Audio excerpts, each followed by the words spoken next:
even the most skilled doctors could save his life. The noble gurgled as thick blood gushed from his mouth, and was now desperately trying to push the horrible mess of bloody innards back into his body. "Agrippa," moaned a small and fairly old man who had rushed into the barn. "We are late, Agrippa." Drevin was right. The old man was holding a wizard crozier in his hand, and I knew that my days were numbered. It seemed that this guy was his son, and the wizard would be taking revenge by killing everyone who was involved in his murder. If I died quickly, I'd consider myself lucky, since there was no chance I'd make it out alive. "The crozier!" Fat Go roared. "Take the crozier away from him, you idiots!" 3 of his flunkies jumped towards the wizard, even though they really didn't want to. A bolt of lightning blasted one of them into the wall and made a fist-sized hole in his chest. The second thug's belt turned into a disgusting snake, which immediately sank its crooked fangs into his stomach and ripped a huge hole in it. As for the third one, the wizard simply smashed his head open with the knob of his crozier. It was obvious that Go didn't care about his henchmen or his dying friends, as he decided to ditch them and run towards the door. However, his luck had already run out. He only managed to make a few steps before he impaled himself on the tip of the long, heavy sword, the owner of which had just entered the fight. Go hissed as he pointlessly tried to grip the blade of the elderly battle-scarred swordsman. "What did you do that for, Agrippa? You could have told us who hired him," the wizard said, and looked over at Caterpillar with annoyance.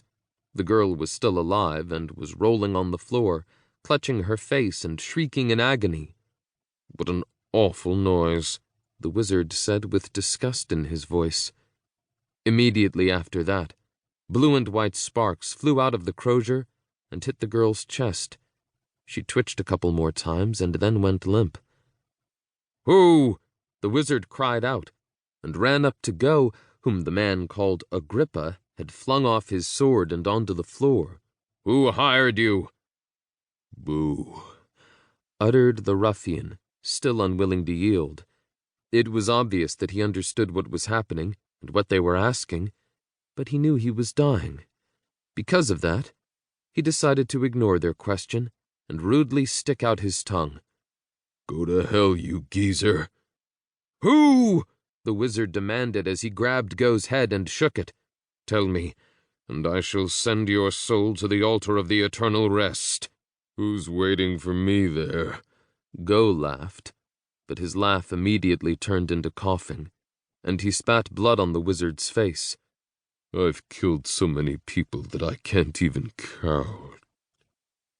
His words turned into blood-filled gurgling, and then his body twitched one last time before he died. At the same time, the young man, who was the source of this whole mess, bent down and passed on. "How frustrating," the wizard said and flung his arms up. "You see, Agrippa, I never would have thought that I could lose almost everything at once.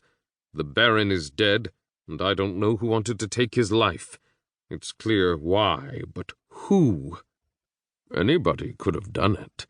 Agrippa replied nonchalantly, while piercing the throat of the ruffian that had been attacked by the snake. "He would have died pretty soon anyway. What was the point of doing all this? You have plenty of enemies, don't you?" "Any wizard has plenty of them," the old man said, and stomped his foot. "However, nobody could have predicted that I'd be here today. Nobody. I made up my mind to drop into that town just yesterday, and you know that perfectly well."